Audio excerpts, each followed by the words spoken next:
بسم اللہ الرحمن الرحیم۔ السلام علیکم ناظرین، اردو سٹوری اسٹوڈیو میں خوش آمدید۔ شوہر لیبیا میں نوکری کرتا تھا۔ بچوں کو اسکول چھوڑنے اور لے جانے کا کام میں خود کرتی تھی۔ ایک روز بچوں کو اسکول چھوڑنے گئی تو ایک پٹھان نے اپنی گاڑی میری گاڑی کے پیچھے لا کر لگا دی۔ میں نے دو چار جدی کٹی سنائی اور چل دی، مگر اگلے روز پھر سے پٹھان میری گاڑی کا پیچھا کرنے لگا۔ میں نے گاڑی روک کر پٹھان سے وجہ پوچھی تو کہنے لگا، اپنا نمبر دو۔ میں نے جان چھڑانے کے لیے اپنا ایک پرانا نمبر اس کو دے دیا اور خود وہاں سے بھاگ کر گھر آ گئی۔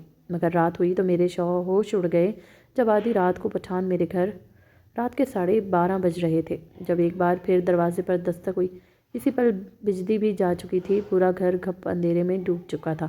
بچے تو پہلے ہی گہری نیند میں سو چکے تھے۔ اسی پل بادل گرجے اور تیز موسلا دھار بارش شروع ہو گئی۔ آج صبح سے ہی موسم خراب تھا اور ہلکی ہلکی بارش ہو رہی تھی، مگر اب اچانک سے بارش کا تیز ہونا اور بجلی کا چلے جانا مجھ جیسی مضبوط اعصاب کی عورت کا بھی دل دہلا چکے تھے۔ اس قدر شدید بجلی تو آج سے پہلے کبھی بھی نہیں چمکی تھی۔ میرے شوہر نے جب میری کپکپاتی ہوئی آواز سنی تو کہنے لگے، کیا ہوا نورین؟ تم اس قدر ڈری ہوئی کیوں لگ رہی ہو؟ خیریت تو ہے؟ میں نے فوراً اپنے چہرے پر آیا پسینہ صاف کیا اور کہنے لگی، کچھ نہیں، یہاں کا موسم ہی ایسا ہے اور پھر دروازے پر ہونے والی دستک نے ویسے ہی مجھے پریشان کر دیا ہے۔ شوہر کو بتایا تو وہ بھی چمپے سے کہنے لگا، آخر اس وقت دروازے پر کون ہو سکتا ہے؟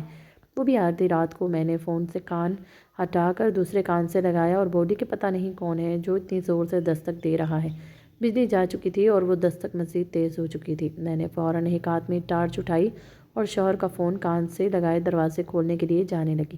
البتہ شوہر نے منع کر دیا تھا کہ دروازہ مت کھولنا، بس دیکھو کہ آخر باہر ہے کون، خدا نخواستہ اگر وہ کوئی چور چکا ہوئے تو تم فوراً پولیس کو کال کرو۔ میں نے شوہر کی بات پر عمل کرتے ہوئے دھیرے دھیرے قدم دروازے کی جانب بڑھانا شروع کر دیے۔ ابھی میں گیٹ کے پاس پہنچ کر چھوٹے سے سراغ سے باہر دیکھنے لگی تھی کہ تبھی مجھے اپنے پیچھے سے کئی آوازیں آئیں۔ ایک تو بادل کا گرجنا اور بجلی کا چمکنا، دوسرا گھر کی دیواروں سے تیز بھاری قدم زمین پر پٹکی کی آوازوں نے تو میرے رونگٹے کھڑے کر دیے تھے۔ میں بغلا کر پیچھے مڑ کر دیکھ پائی نہیں تھی، کیونکہ خوف کی شدت اس قدر حاوی ہوئی تھی کہ مجھے ڈر تھا کہ اگر میں پیچھے پلٹ کر دیکھا تو شاید میری جان ہی چلی جائے گی۔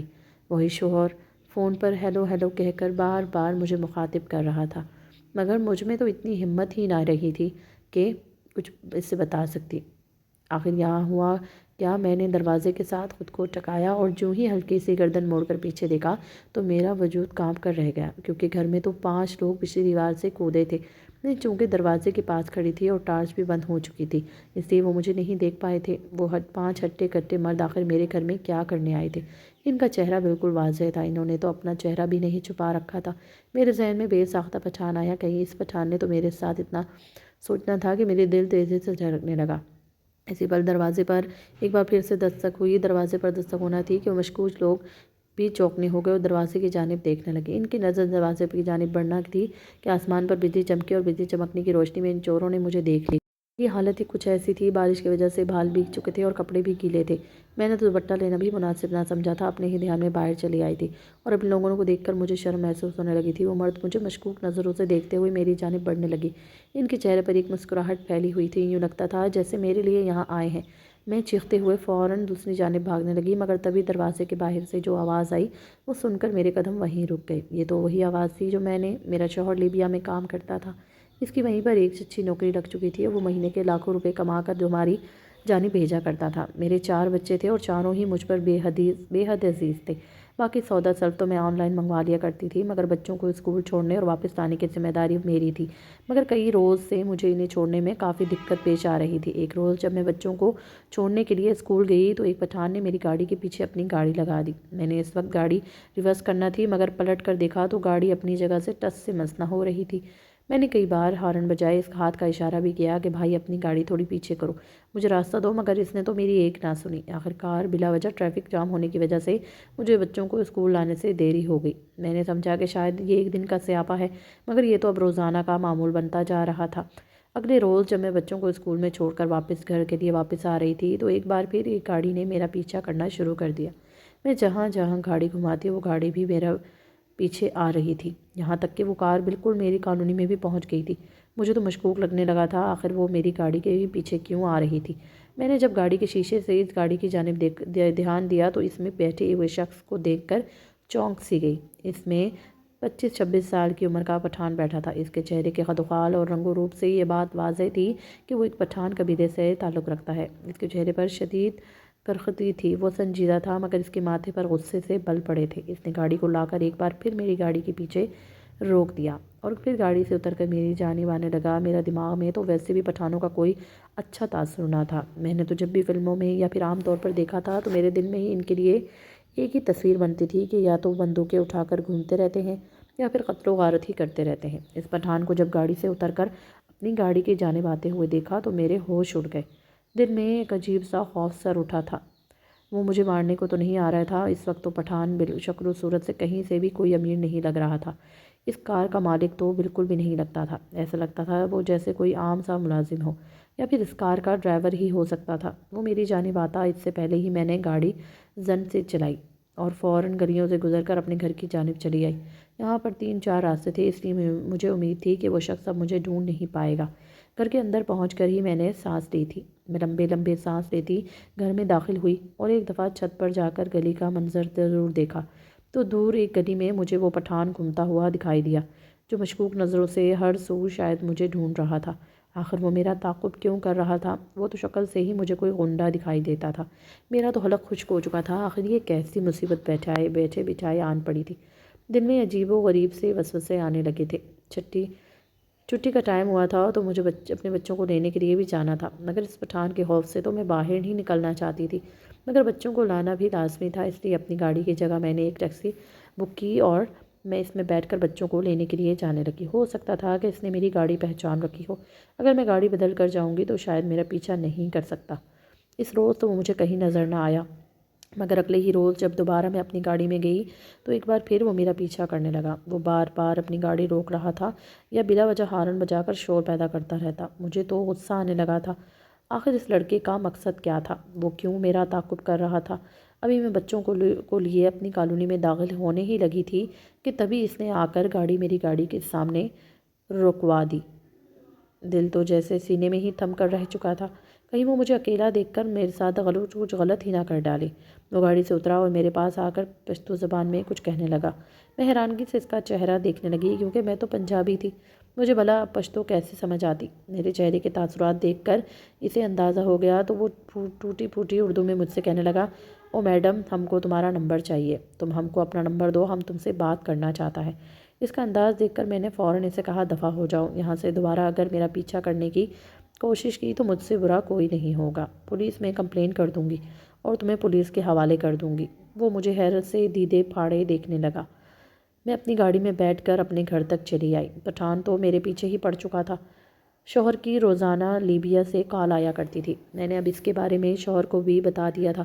شوہر کہنے لگا کہ ایسے لوگوں سے زیادہ بات چیت مت کرنا، اگر تم سے ہینڈل نہیں ہو رہا تو بے شک پولیس میں اس کے خلاف کمپلین کر دو، دن گزار کر آئے گا تو سارا دن ٹرک پن باہر نکل آئے گا۔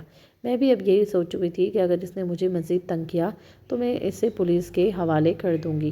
اس دھمکی کے بعد وہ دوبارہ مجھے 2 دن تک کہیں نظر نہ آیا تھا، مگر ایک روز جب میں دوبارہ کچھ سامان لینے کے لیے گھر سے نکلی تو وہ پٹھان مجھے نظر آیا اور ایک بار پھر مشکوک سی نظروں سے مجھے دیکھتا ہوا میرے پاس آیا اور پھر کہنے لگا کہ ہم کو تمہارا نمبر چاہیے، تم ہم کو اپنا نمبر دو، تم سے بہت ضروری بات کرنا ہے، اور اگر تم نے ہماری بات نہ سنی تو تم بہت بڑی مصیبت میں پھنس سکتا ہے۔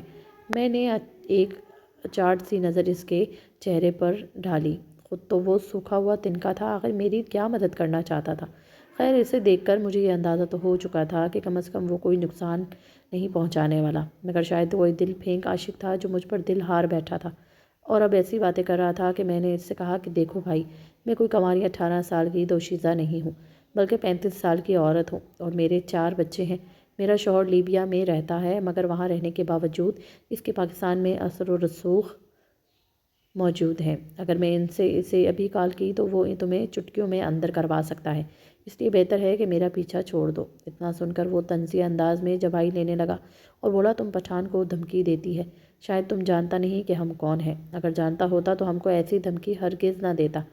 اب چپ چاپ اپنا نمبر ہمارے حوالے کرو ورنہ تیرے ساتھ بالکل بھی اچھا نہیں ہوگا، تم بعد میں خود ہی پچھتاتی پھرے گی۔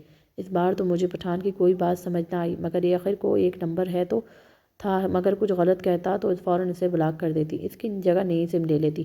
میں نے فوراً نمبر لکھا اور اس کے پاس پھینک کر واپس گھر آ گئی۔ پٹھان کو میں نمبر دے چکی تھی، مگر نمبر دینے کے کئی روز بعد بھی نہ وہ پٹھان مجھے دوبارہ نظر آیا اور نہ ہی اس نے میرے نمبر پر کال کی تھی۔ نہ جانے وہ میرے نمبر کا کیا کرنا چاہتا تھا، کہیں وہ میرے نمبر کا کوئی غلط استعمال تو نہیں کرنا چاہتا تھا۔ دماغ میں کئی وسوسے اور خیالات آ رہے تھے۔ اگلے کئی روز تک شاید بارشوں کا سلسلہ جاری تھا۔ میرے بچے بارش میں کھیل کود کرنے کے لیے دوران میرا موبائل بھی باہر لے گئے اور اس کے اسپیکر میں پانی چلا گیا۔ موبائل پر میری آواز تو بالکل مقابل کو سنائی دے جاتی، مگر مجھے وہ بات کٹ کر سنائی دیا کرتی۔ ابھی شام کا وقت ہی تھا کہ مجھے ایک رانگ نمبر سے کال آئی۔ پہلے تو میں نے کال کاٹ دی، مگر پھر پٹھان کا سوچ کر جب کال آن کی تو آگے سے پٹھان ہی تھا۔ وہ کہنے لگا، خاتون میری بات غور سے سنو۔ میں تو صرف اتنا ہی سن بھی پائی تھی، کیونکہ اس کے بعد تو آواز آنا ہی بند ہو چکی تھی۔ آواز اس قدر کٹ کر آ رہی تھی کہ مجھے الفاظ سمجھ ہی نہیں آ رہے تھے، اور تبھی میرا موبائل بند ہو گیا۔ نہ جانے وہ پٹھان مجھ سے کیا بات کرنا چاہتا تھا، مگر اب تو میرا موبائل ہی بند ہو چکا تھا۔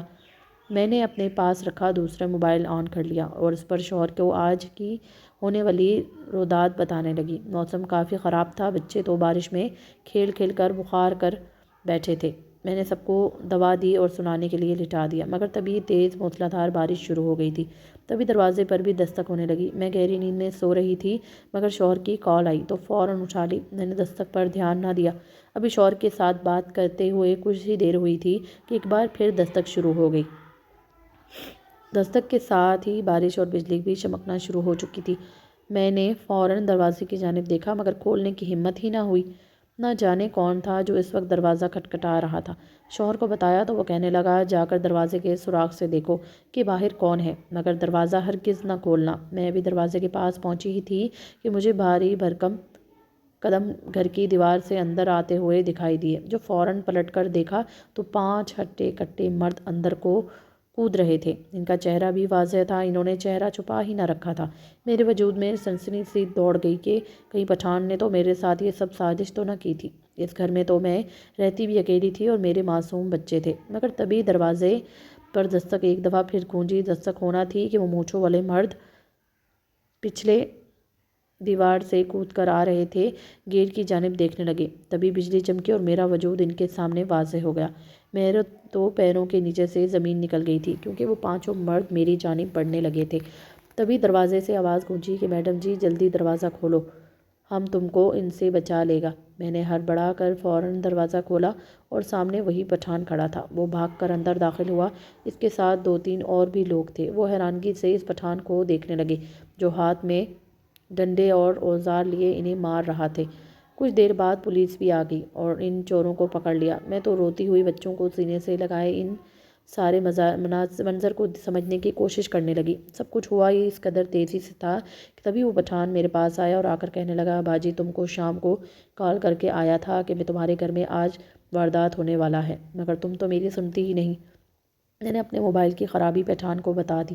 بہرحال وہ پٹھان ایک ڈرائیور تھا، مگر ایک خفیہ جاسوس کے طور پر بھی پولیس کے لیے کام کرتا تھا۔ پولیس نے اس کو ایک گاڑی دے رکھی تھی اور اس کا کام تھا شہر کی تنگ گلیوں اور ایسے لوگوں سے جا کر ملنا، لوگوں کو بٹھا کر ایک مقام سے دوسرے مقام تک پہنچانا جہاں پر چور، ڈاکو اور دہشت گردوں کا بسیرا تھا۔ اور وہ جب چورا چکے اس پٹھان کی گاڑی میں بیٹھ کر سفر کرتے تھے تو کوئی نہ کوئی بات ایسی ضرور کرتے جسے سن کر وہ پولیس والوں کو سراغ دیتا۔ دراصل ان 4 چوروں نے میرے بچوں سمیت اسکول سے لاتے ہوئے دیکھ لیا تھا۔